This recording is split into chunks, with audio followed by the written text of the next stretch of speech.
25শে বৈশাখ সকালবেলা উঠেই চলে গেছিলাম খেলতে। অনেকদিন পর আজ যে খেলতে গেছি, আর খেলে এসে ফিরে দেখছি পুরো কালো হয়ে ট্যান ভর্তি।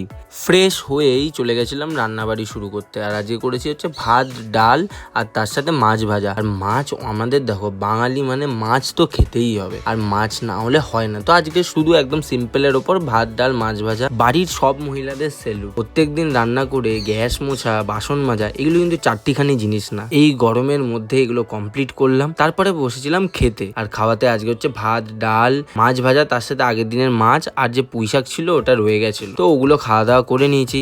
খাওয়া দাওয়া করার পর ছাদে গেছি। কি সুন্দর লাগছে না আকাশটা! তোমরা তো জানোই আমাদের ছাদে প্রচুর গাছ রয়েছে, কিন্তু আজকে তোমাদেরকে দেখাই আমাদের ছাদেতে প্রচুর ধরনের জবা গাছ, প্রচুর। আর প্রত্যেকটার কালার আলাদা আলাদা রকম রয়েছে। তো এই গাছগুলোর পরিচর্যা, এগুলো তো আমার রোজকার দিনের কাজ। তো দেখতেই পাচ্ছ মাটি একদম এই রোদেতে খড়খড়ে শুকনো হয়ে যায়। তো জল ঠল দিয়ে তারপর আজকে সন্ধ্যাবেলা কি করব, বসে বসে একটু বই, তারপর ইউটিউবে একটু ভিডিওস এইসব দেখছিলাম। সময় কাটতে না কাটতেই রাত চলে আসে। আর রাতের খাওয়া দাওয়াতে আজকে কি করব, তাই জন্য আজকে ভাবলাম ভাত, তার সাথে টক দই, আর তারপর একটু মিষ্টির জন্য একটু আম।